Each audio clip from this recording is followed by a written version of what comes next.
everybody for Thank you to everybody joining us this morning. We do have an announcement script that we have to read at the beginning of every GAE meeting. So please take a listen. Good morning and welcome to the July Lunch Bunch. And while we welcome all public school employees, this event is only for GAE members and GAE staff, and in this case, invited guests. Therefore, if you're not a GAE member or part of the GAE staff, please sign in by putting your name, personal email address, cell phone, and school system in the chat to me, Karen Solheim. And we appreciate your interest in GAE, and we hope that you will join our organization today. And you can do that by visiting joingae.org.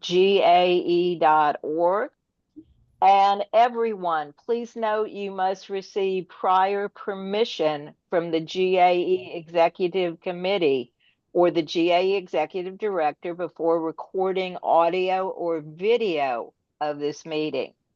Social media posts concerning this meeting shall not contain information about the specific content of the meeting, although the general sharing of information about GAE and GAE events is encouraged. Please be courteous to other attendees and request their permission before posting photographs containing their images. And if you have any questions about social media postings of GAE events, please contact the GAE Executive Committee or the GAE Executive Director. So again, I am so glad everybody is here today, and it's always with great excitement that we have our featured speaker, Dr. Buster Evans, who is the TRS Executive Director. And Buster has been so gracious over the years, and might even be decades at this point in time, to go through and I send a request, or someone from GAE-Retired sends a request, and Buster says yes. And so I don't want to steal too much more of the program and the program time. So Dr. Evans, without further ado, thank you, and wax prosaically if you like. And for those of us who have questions, if you could put those in the chat, and we'll address those at the end of the presentation. And if you are putting a question in the chat, if it's a specific only to you question, then I'm sure Dr. Evans will say, please contact TRS so you can get the personal answer to your question. But if it's a generic question for the group, those would be most welcome. So again, Dr. Evans. Karen, thank you so much. It's always such a pleasure to be with our friends at GAE-Retired. You're phenomenal. Karen, it's kind of funny when you were giving the disclaimer. I'm sitting there trying to listen to make sure. Now, I got to make sure I don't do anything that I'm not supposed to do. You know, as we get older, our filter comes off. And if we think it, we say it. And it's a little bit scary sometimes. So I'm listening to the disclaimer. So I was going to add to Karen's disclaimer. And if I say anything inappropriate to anybody, just forgive the old guy. He doesn't mean anything by it, first of all. Secondly, Karen, when you were also saying that and giving the comments about questions, I'm saying, okay, we've been doing this so long, it's like we're married. We know what the other one is going to say. So she filled out the rest of my sentence with that. And that's kind of what it's like to work with people in our workplace that we get to know. So it has been a great pleasure. I can remember having our first contacts with Karen and Tony and our other friends at GAE and the retired bunch there. And never really realizing at that time the love and affection that we would have for each other and appreciation professionally. But I will tell you, it has been a joy to my life.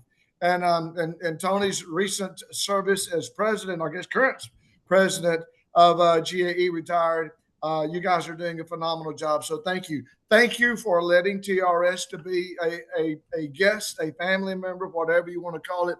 I think hopefully it's benefited both of our agencies.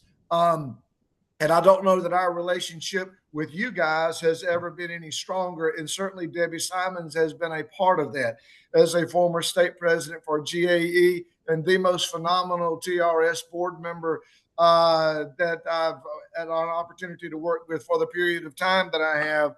As Debbie's just phenomenal, always looking out for your interests, doing the right thing, pushing back in a very professional way when it needs to be done, and making a difference. And so it just makes our work much more effective. And I'm so glad she also kind of began to introduce Dr. Jason Branch. And so Jason needs to wave or make some kind of sound or something so everybody will be able to see him. But I am thrilled, former board member, longtime friend, former co-worker, Dr. Jason Branch has come aboard with us with the Teachers Retirement System to serve as Deputy Executive Director and Chief Operating Officer. Jason has got a little bit of a history similar to mine in the background as he joins TRS. In addition to having been a board member. But Jason started his career in the Glenn County Public Schools, and then he moved up to the metro area, worked in Cobb County, worked in Douglas County, worked in Forsyth County, and now has just completed a very successful 13-year tenure as superintendent of Oconee County Schools, being clearly one of the most highly regarded superintendents in the state of Georgia.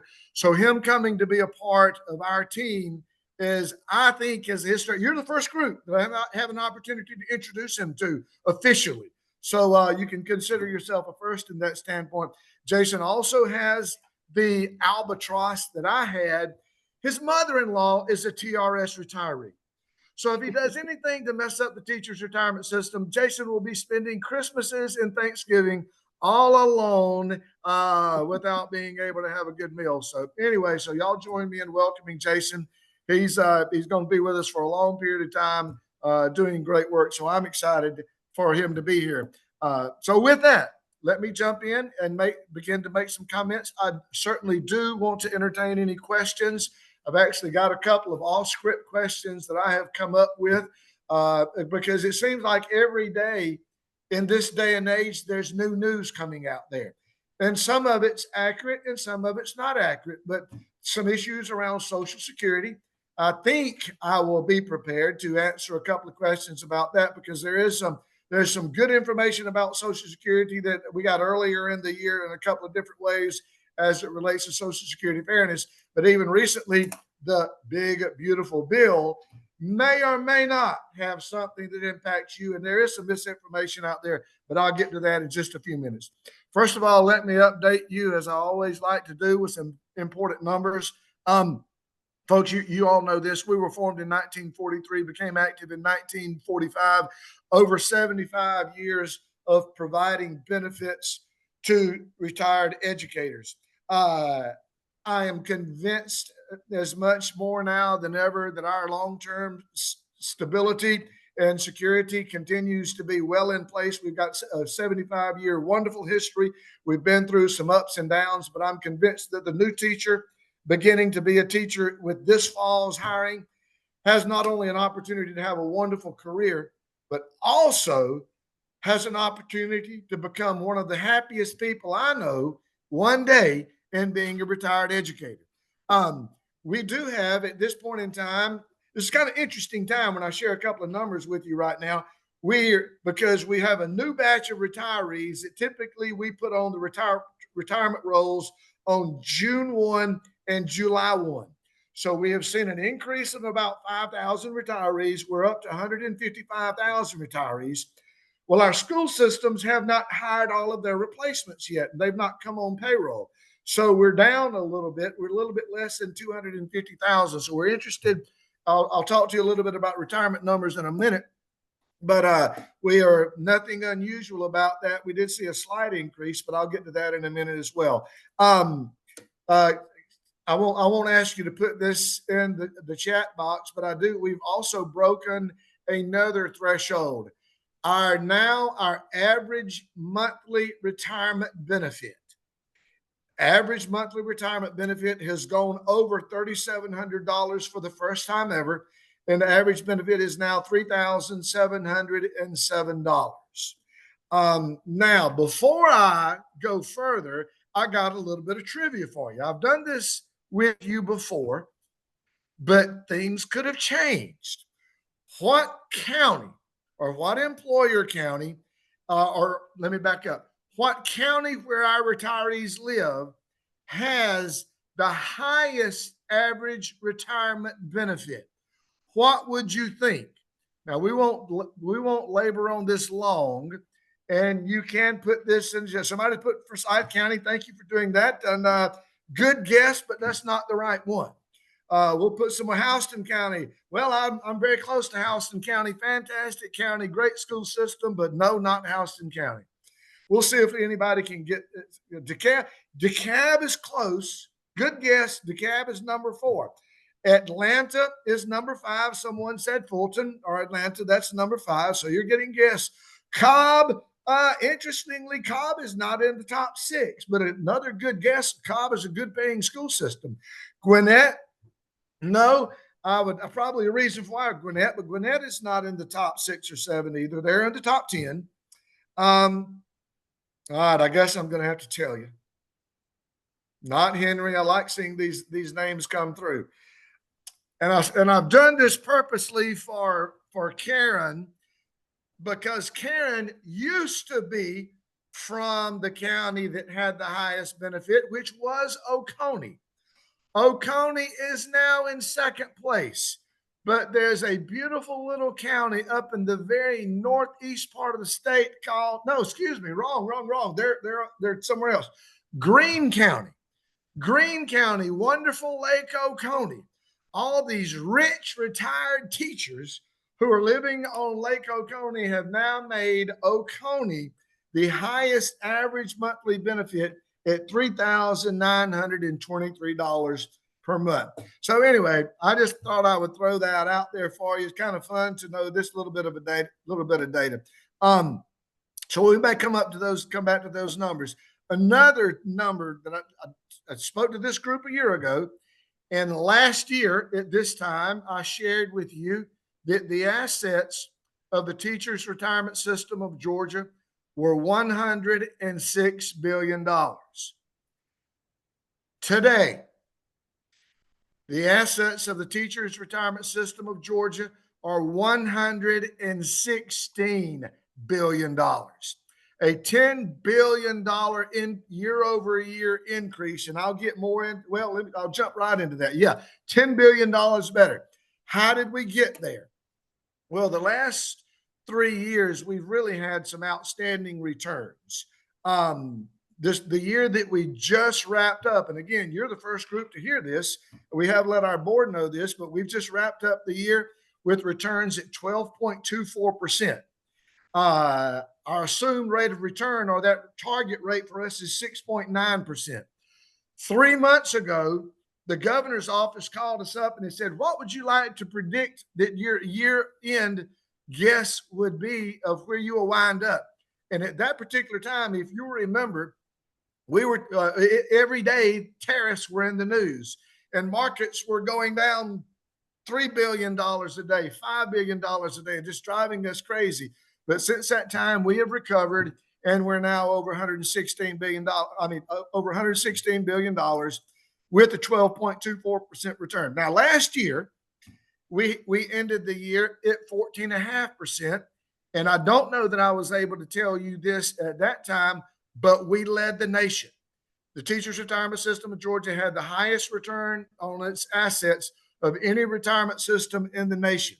I just got off the phone with Bill Carey, our Chief Investment Officer, about 2 minutes before I signed on to this, and we were getting caught up on a couple of things, and we were talking about this year's 12.24% return.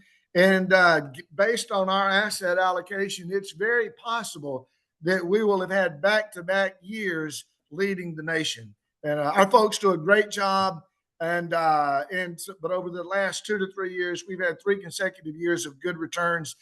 That certainly helps us when we go downtown to talk to legislators, to talk to the governor's office and people like that. We're able to talk about how well our assets are producing to pay those benefits, which are related to the next thing that I'm going to share with you. You know, I like to listen to companies and look at information that companies release every year. and they like to talk about how many consecutive quarters they've paid a dividend if they're a dividend paying company. Well, I'm going to tell you, your organization pays a dividend or something of a dividend, but it's not only or how many quarters you increase a dividend, but we have had 113 cost of living adjustments since 1947. We've had 76 consecutive cost of living adjustments since 1977 for all COLA eligible members. Um, I'm sure there's some other retirement systems in the company that can claim something close to that. But folks, you know as well as I do, it is more and more common, unfortunately, for our retirement systems and our legislators and our other people who are involved in the policy making decision to suspend cost of living adjustments, terminate cost of living adjustments. But we can be thankful. It doesn't matter where I go in this nation or even or in this state, people talk about they appreciate the cost of living adjustment that we got. So there you go, 113 COLAs since 1947. Let me let me go into some legislative things to give you an update on. And I want to say I really value um, uh, really value GAE Retired for their support in the lobbying efforts. Joe Fleming has been a fantastic partner with GAE as well as other people, and we work regularly. And but let me talk first of all about what we didn't hear, and then let me talk real quickly about a few things that we did hear. What we didn't hear, the good news, is no conversation about plan reform. And I tend to think that that is a very good thing. Some of you, even with that, will remember, even within the last 7 or 8 years, can remember that we had a couple of efforts to do some things to change what the plan looked like. Well, we survived that, and we've not had that come up. It was not whispered nor mentioned in any conversation that I had downtown as it related to the legislative session this year. Secondly, there were no conversations about stopping the coal or anything like that. I think that legislators have found out that you value this, that it is something that you paid for throughout your career, and they've continued to take the same position that the Board of Trustees took in 2008 when we had someone who sat behind a desk downtown at the Capitol who wanted to have the COLA suspended at that time. That don't mess with our COLA, and we continue to support that. And this falls into the category of what I continue to say. Just if I think it comes out, and that's one of the things that I've taught Dr. Branch as he's come on board. The COLA is something that's quite sacred, and I have his telephone number if y'all ever need it. So just a little information about that. Now, real quickly, 2 or 3 things that did happen. And I will tell you, most everything that we did end up seeing in the legislative session as it related to legislation was good stuff. Real quickly, Senate Bill 150. There's the bill, the House Bill 385, that allows critical needs teachers come back to work full time and still draw their retirement benefit. That bill sunsets in July 1, 2026. It was imperative that we get a new bill out there. So we had a bill from Senator Billy Hickman from the Statesboro area come forward, and that got out of the Senate Retirement Committee and was sent to the actuary. That's good news. Senate Bill 372. It was weird. If for those of you who followed the House Retirement Committee almost had no meetings this year, number one. Secondly, they had said that they were going to have a meeting sometime before the end of May to look at retirement legislation to vote to send it on to the actuary. May came and May went, and they never had a meeting. Fortunately, during the latter part of June, they did have a meeting of which we were able to be in attendance at, and they sent 2 bills to the actuary. One is House Bill 372, which basically does something similar as Senate Bill 150. It would extend the sunset and make it free up a little bit. House Bill 385 is gone for the actuary for a fiscal note. We think that's a good thing. So that one area is return to work. The second thing that has been voted on to send to the actuary, you know, I like to have the conversation from time to time and make sure that all of our members know why we have a retirement system. And for many, many years, the purpose for having the defined benefit plan that we have is threefold. First of all, for recruitment purposes, so that that teacher realizes that they can come, they be an educator. They may not make the most money as in the world, but they're going to have a good salary and they're going to have a great retirement benefit. They come. Secondly, it's for retention. You know, I don't know remember about you, but I remember during my 30-year career in education, there were a few years that I wondered whether or not working at Home Depot might be a better option. And you know what? I'm betting that some of you had that same thought along the way as well. But we remember that if we can hang on to that point of being able to retire with 30 years and are able to be able to retire being vested, that we would have a retirement benefit. So we continued to work and help fill critical teaching vacancies. But also the third reason is the fact that basically to ensure, as Ellis Arnold said in 1943, when he as governor created the teachers retirement system, he wanted to make sure that teachers were able to live out their retirement years with dignity. Now, let me tell you what that dignity has looked like. I'm going to digress just a little bit here, and tell you. And I don't think that I've spoken to you since then, but maybe I did. But if y'all are like me, you forget things that people tell you. But about a year ago, Dave Ramsey with Ramsey Solutions released released a study that his organization did about what professions were most likely to retire as millionaires. I think the whole world that saw this research was blown away. When first on the list was engineers are most likely to retire as millionaires. Second on that list were accountants. Third on that list were teachers. And I don't know about y'all, but that causes me to almost have chill bumps as I think about the fact that people became teachers. And while not all retirees become millionaires, but the reality of it is over time, they live below their means. Over time, they participated in a retirement plan. Over time, maybe they participated in a 403B or a 457 or put their money in an IRA or all, and then all of a sudden they reached the age like some of us in this video, and they started counting the eggs in the basket, and lo and behold, they realized that they've got a retirement system paying them a retirement benefit of an average of $3,700 a month. And they've got a retirement nest egg that they built up over the years. So truly, our teachers, our retired educators, in many cases, are able to retire with dignity. And I'm thrilled about that. I don't know how I digressed off that. That really wasn't in my notes, but I did it anyway.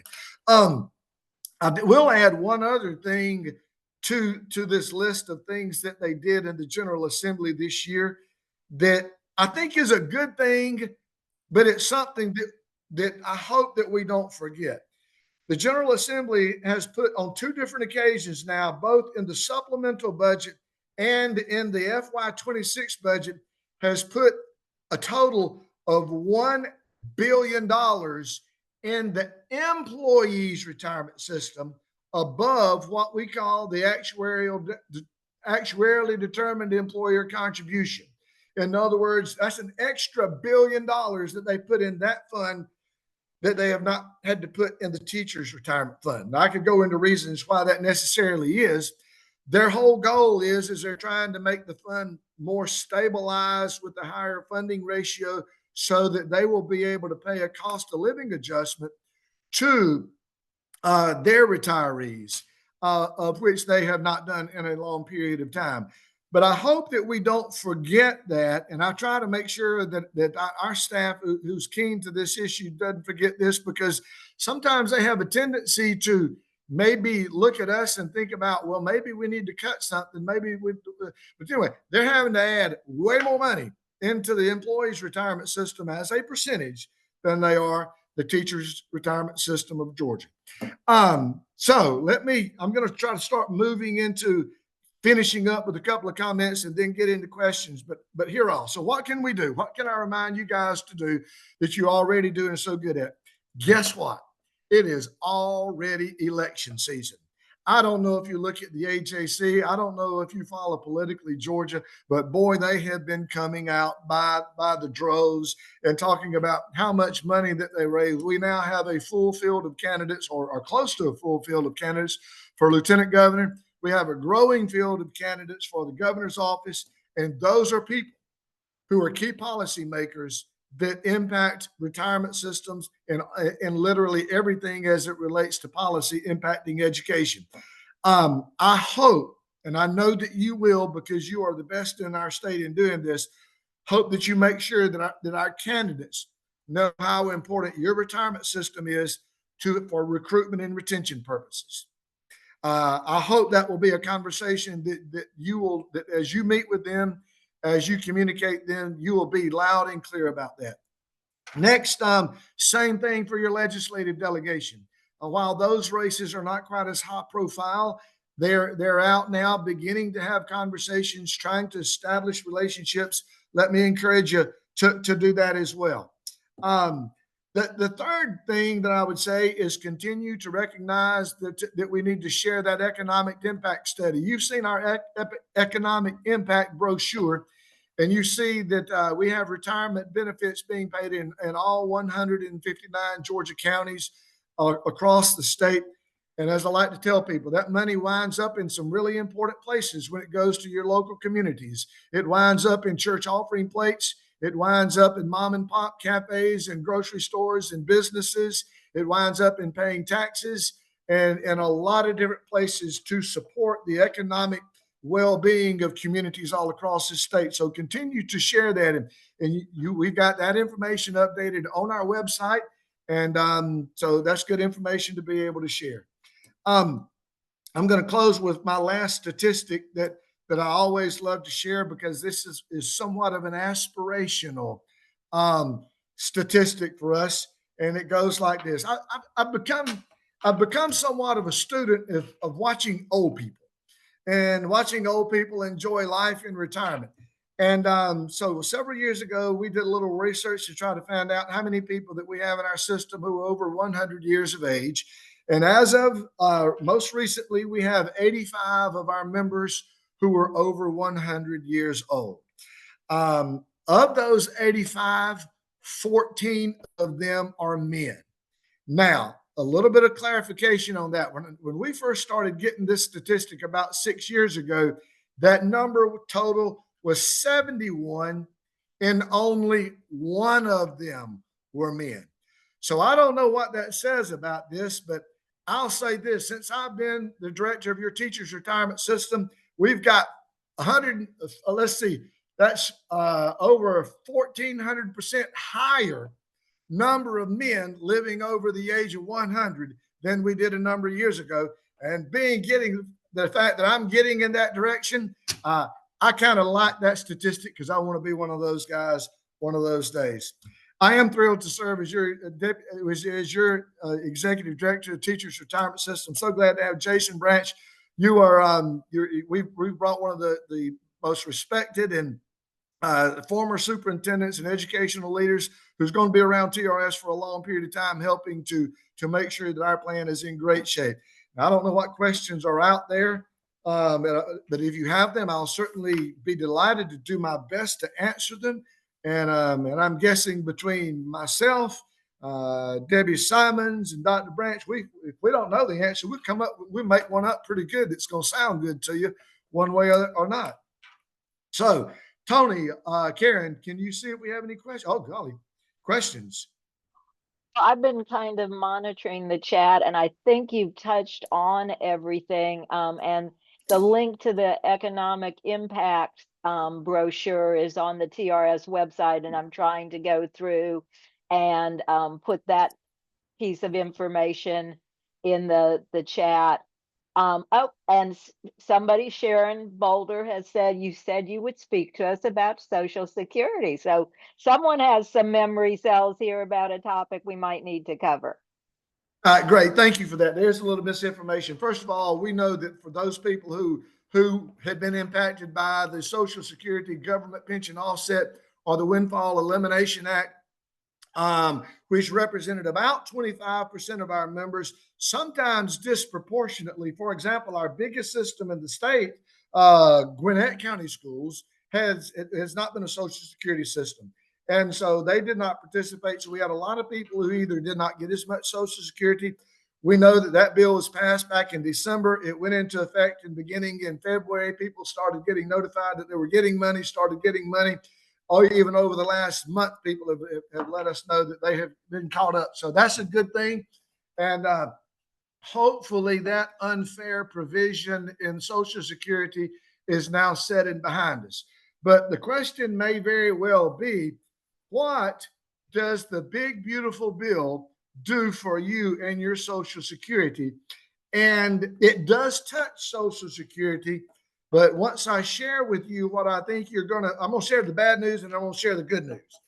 The bad news is it probably doesn't affect a lot of people here. And let me tell you why. The provision of the bill as it relates to Social Security would give retirees under Social Security a $6,000 tax credit, as I understand it. There are some people out there saying that that meant you weren't going to have to pay taxes on Social Security. Folks, that is not accurate.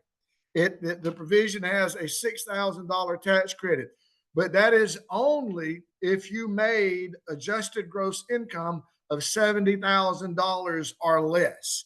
So what does that mean? It means if you've got a $50,000 a year pension and then you've got $25,000 Social Security benefit, you're above the threshold as we interpret the bill.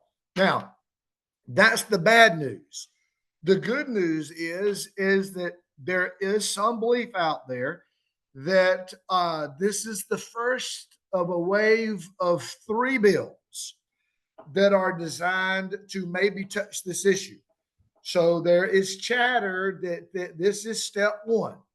And so as you're communicating with people, with legislators at the federal level, if you can communicate the fact that there had been some early conversation about making Social Security not taxable at the federal level, that would be, I'm sure, for all those people who are under Social Security, that might mean a significant increase in your take-home pay as it relates to that. That is not the current provision, but I'm going to say cautiously optimistic that we may see that being a future provision, at least considered. I'm actually surprised at these positive trends, but listen, we'll take them. Anything to help our retirees, retired educators have more money in their pocket and enjoy the quality of life. That's great. So that's what we know about that at this point in time.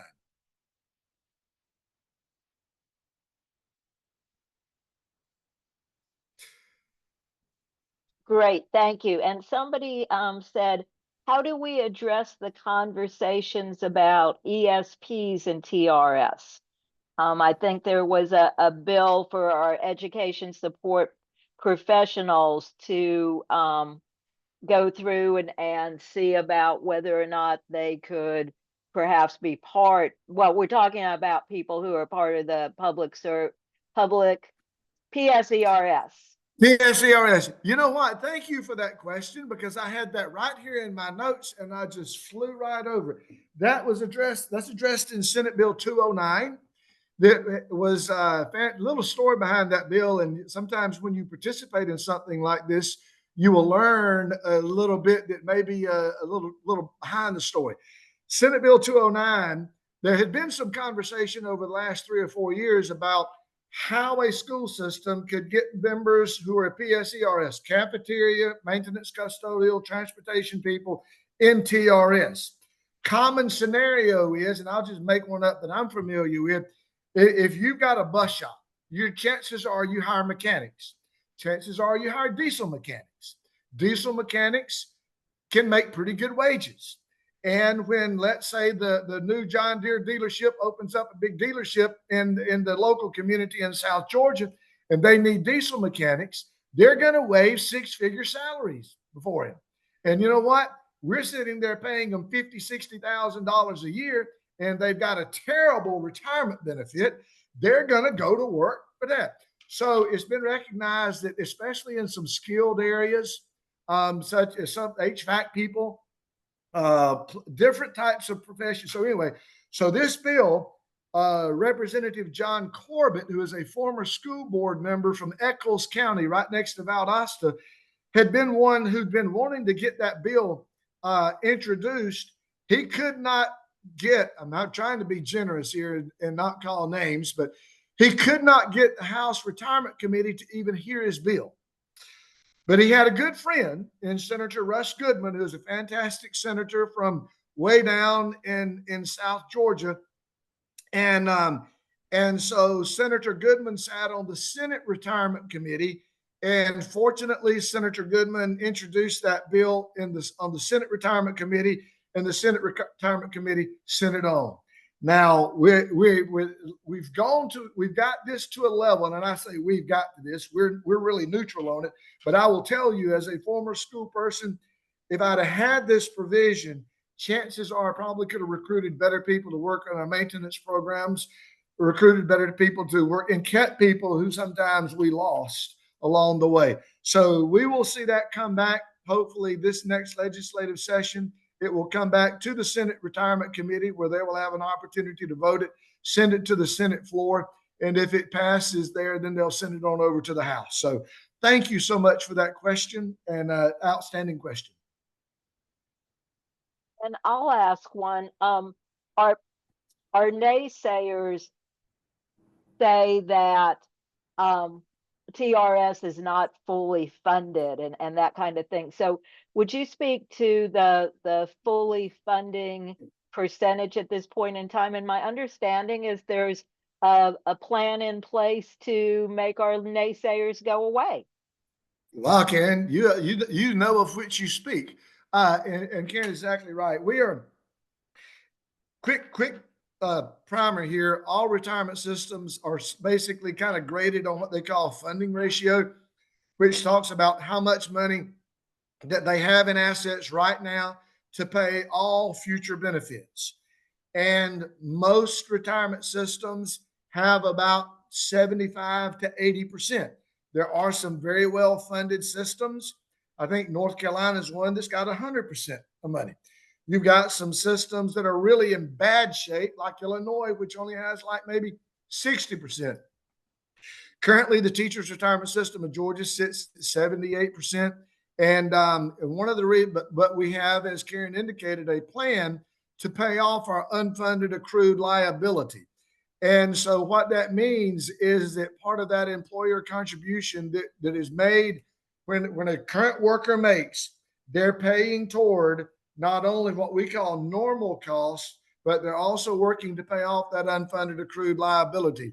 That current payoff plan basically projects that in about 20 years, we will have fully paid off our unfunded accrued liability. We will be 100% funded. And you will also at that time see that employer contribution rate slowly go down from about 21% where it is now to less than 10%. Folks, when we reach that level, my prediction is, and most of us may not be here at that time, but when we reach that level, I think we will be past that conversation about the affordability of the defined benefit plan. But some of you may say, well, how did we get there? How did we go from 100% down to 78, 80%? Well, it's pretty complicated, but we have had a couple of things happen in the last 15 years ago. We had the Great Recession, which had an impact to us, which hurt us. But we also saw some government accounting requirements change. And those government accounting requirements basically put it on retirement systems that says you've got to put a plan in place to pay this off. You can't just keep kicking that can down the road. And so that's what we did. and your retirement system and other retirement systems did. And that meant basically in doing so, we started paying off that unfunded accrued liability. So it's a great plan. And and I will say that two of the people who are in this meeting today, myself and Debbie Simons, were both on the TRS Board of Trustees back in 2012 when the adoption of that decision was made. And I think it was clearly a fiscally sound decision. It's got some pain involved with it in that we pay more now later, but because we're paying more now later, we can ensure a greater and more secure retirement for those people who are retiring 20 and 30 years down the road. And I know that's complicated, but that's about as simple as I can make it. Well, thank you for that, Buster. A couple of questions in the chat. What is the bill number for the new House Bill 385 extension? Is that That is House Bill 372 on the House side. House Bill 372. Author of that bill is Representative Beverly Ballard. Somebody mentioned Houston County. She is from Houston County and has emerged as a real supporter of educational literacy in the state, very involved in education policy. Great. And then there's the question, has there been any discussion if a new bill will allow teachers with less than 25 years to participate? And I'm assuming that's to participate in going back to work. Okay. Yeah. Great. Yes. That's what Senate Bill 150 and House Bill 372 both would give more flexibility. Right now, it requires a full 30-year service, and our average retiree only has 25 years when they retire. So that current version of the bill has prevented our average retiree from coming back to work under that provision. So yes, both of those bills would do that, and we support that. We think from a policy standpoint, it does not impact TRS, but from a policy standpoint, it gives a better tool for our local school systems in bringing back retired educators. Right.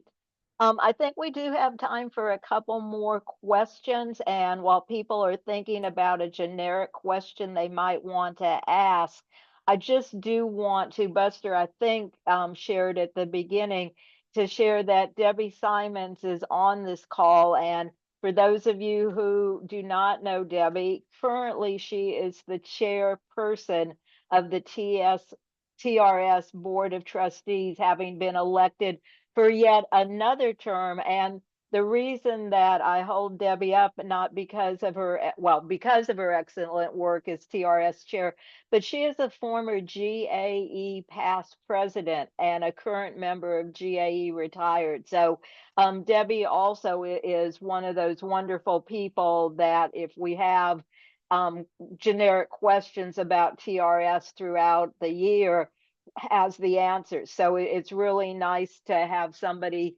that has been and is connected with GAE to be part of the TRS Board of Trustees and chair. So questions that other people would like to ask.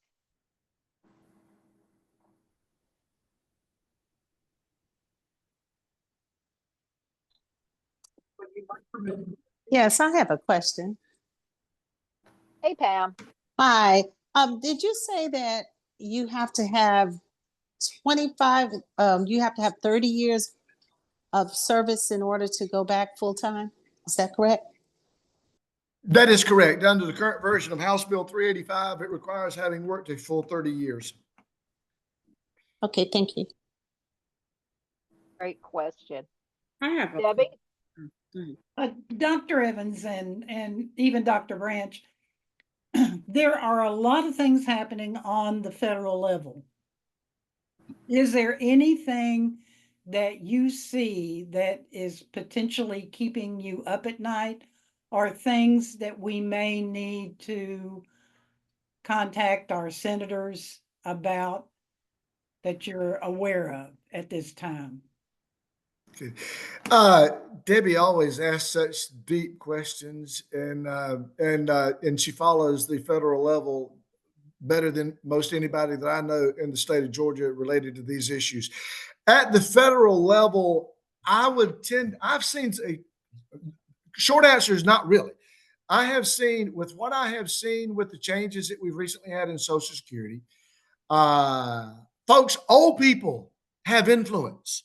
And I say old people because I am one of them. But those of us who are at that age of over 60, uh, politicians recognize that making a difference in voting. Hey, I mean, I'm going to give you my opinion. Why do you think Donald Trump would put anything in the big, beautiful bill in the area of Social Security if he didn't recognize the influence of older voters and having made a campaign promise along that, as well as the House in terms of what they did with the Social Security Fairness Act?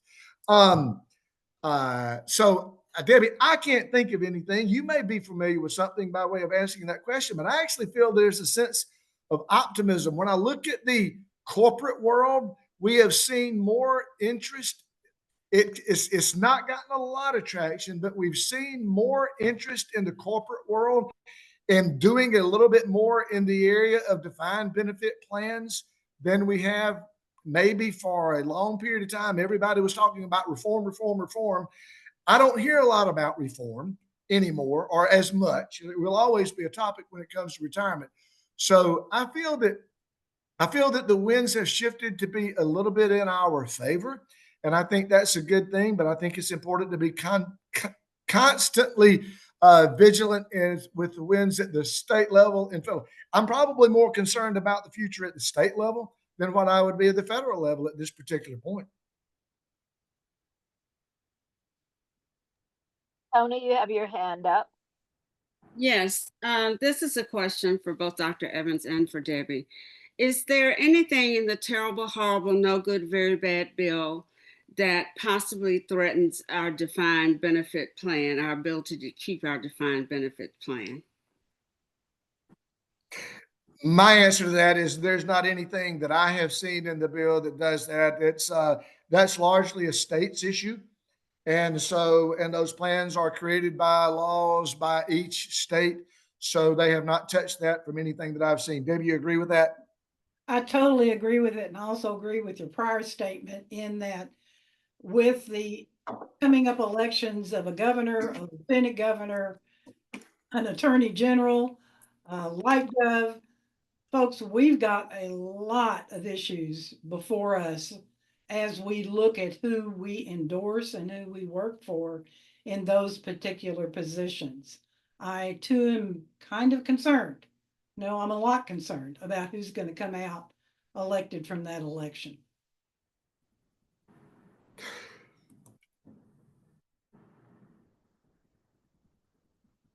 So we have 3 questions in the chat, and I think maybe these are our last 3. The first one, has there been any discussion if the new bill will allow teachers with, whoops, I am reading the wrong question. Can you speak about teachers who will retire at the 10-year mark versus the 25-year mark? How are these teachers impacted with the new changes? And Maureen, you may want to unmute and speak a little bit more about what you're asking.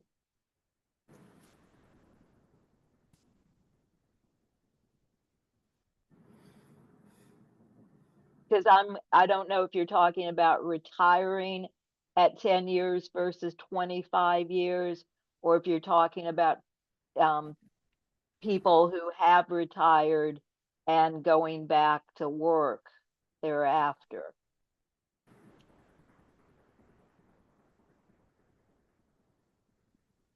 Okay. And Maureen, if you unmute, that would be great. But I'm going to go on to Kelly's question. Has there been any discussion about expanding the high need subject areas for House Bill 385 and now the 372?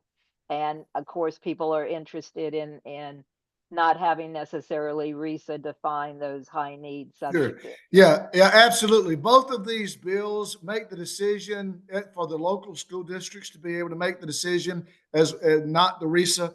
That way it can be better locally defined. And it actually even expands it to any area that they want to do, as long as it's an academic area, specifically on one of those bills. That it opens it up. Probably the one that opens it up most is Senate Bill 150, which you could do anything as long as it was not a coaching position. House Bill 372 on the House side opens it up for it to be a local decision, but it also puts literacy teaching, coaching in there as a specifically named content area. So yes, both of those bills have some help there. And I don't think this is under your purview, but is there any way to get the PSC to recognize educators who have completed coursework at institutions outside of the state of Georgia to get an updated certificate? And I'm assuming that's to impact salary on the salary schedule, which ultimately impacts retirement. But I think PSC is out of our jurisdiction at this point. Well, we will say that Dr. Branch and I will be meeting with the PSC in a couple of weeks, and so I'm gonna let him talk to PSC about that when we get there. Sounds great. Karen, And let me add something real quick to that. sure. And I'm sure Dr. Branch and Dr. Evans, you're familiar with this. Over the weekend, I read an article about the state of Georgia higher ed going into and coalescing with other states, 5 other states, to go into a different accreditation factor, pulling out of SACS and creating one. This is something that then the PSC would be, having to deal with. So in other words, where we've had, and I did serve a number of years on Georgia PSC, we had a reciprocity with other states that had either NCATE and or SACS accreditation for higher ed. It would appear that there are going to be some changes in that accreditation process, which would then filter down to us. I don't know whether either of you have read that article that came out this weekend or were aware. Okay, because I think that kind of talks to the speaker's question. It might change, depending upon whose accreditation agency we recognize. Thanks, Debbie, for adding that. And hi, this is Maureen. I thought I was speaking before, but I was actually still muted. Yes, so my question regarding the 10-year mark, I am speaking of, I'm a career changer, so I will not be retiring after 25 years. It'll be after 10 years. So my question was relating to that. Yeah, currently these provisions of the allowing return to work full time would require 25 years of service. But what Maureen is talking about is something that we see very often. We will see second career people maybe coming to work as teachers when they hit 45, 50 or whatever years of age. And then they will work 10 years and then they're eligible to retire. But the return to work under these provisions would only be eligible for those who have 25 or more years of service. But we do see a lot of that, and so thankful for those people who do come back to work as in second or third career, whatever they are, because we still have nearly, as I'm told, about 5,000 teaching vacancies in the state of Georgia each year.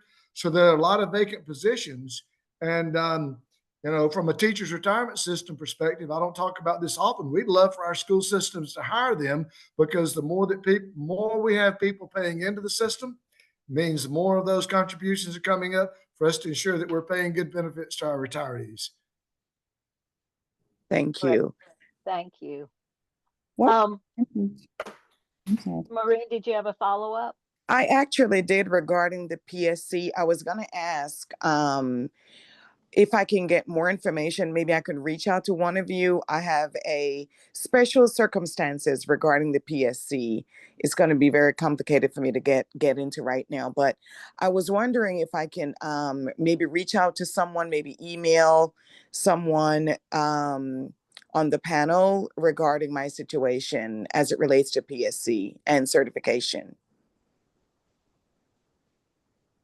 Um, if you want to email me, I'll put my email in the chat in a minute and go through and I'll send your question on to people who might be able to help.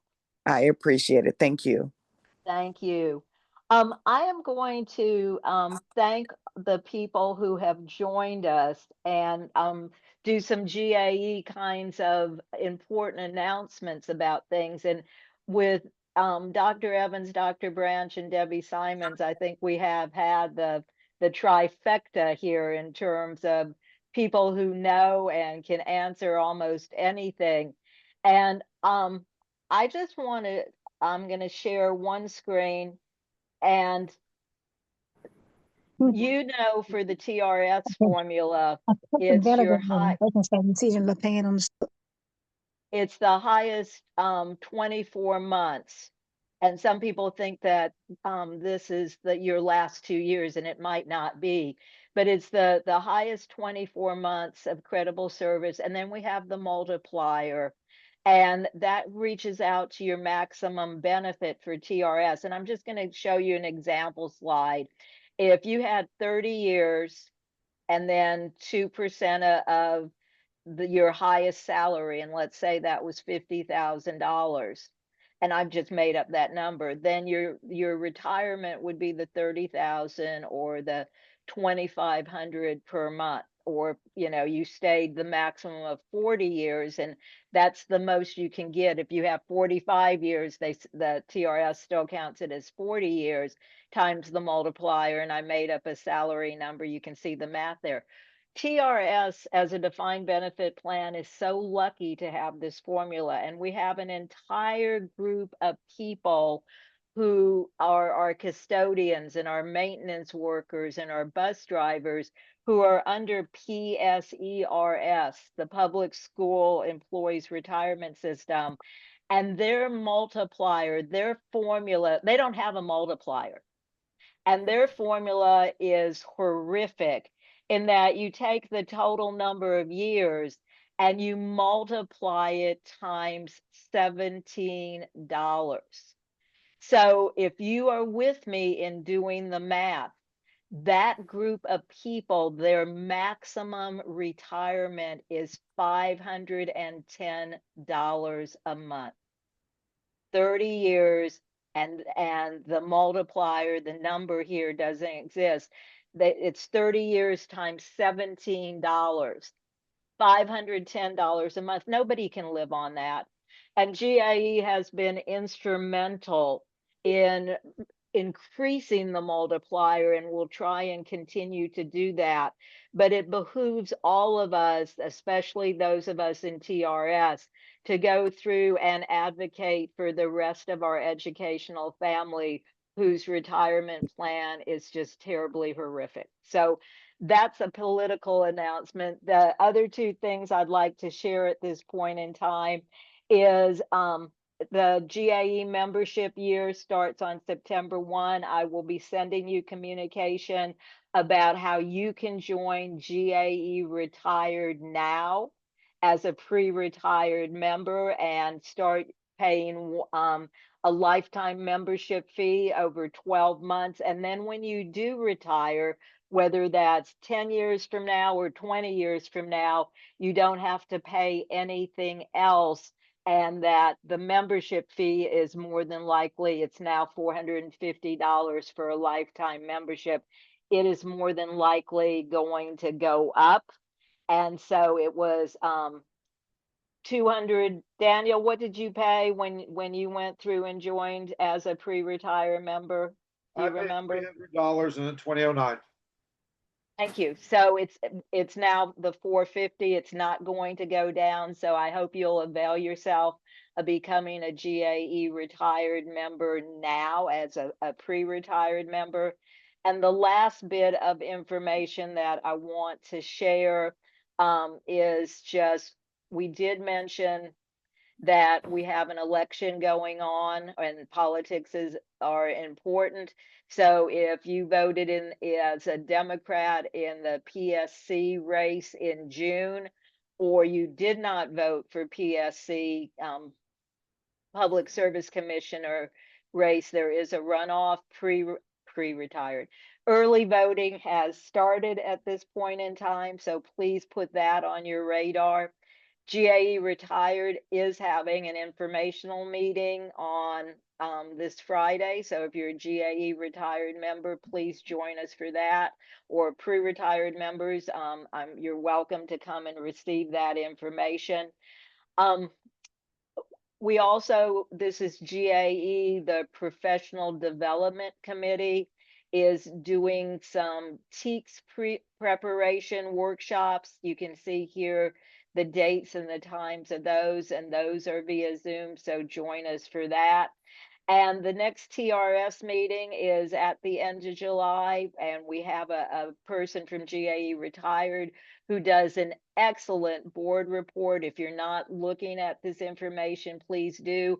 And even when TRS continues to meet throughout the school year every other month at 10:30 in the morning, most people who are active educators are going through and working. So GAE-Retired is monitoring those meetings. So lots of positive things going on, and it is 9:31. I'll stay on and put my email in the chat and answer any other questions. But Buster, Jason, Debbie, thank you so much for sharing today.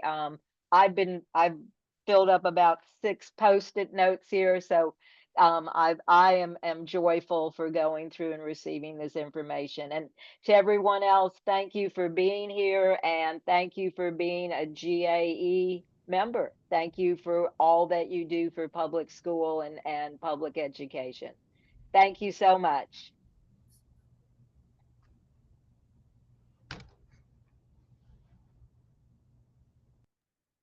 Karen, enjoy your day in Seattle. Thank you. And Tony, can you end? I'm gonna end the recording. Stop. Okay.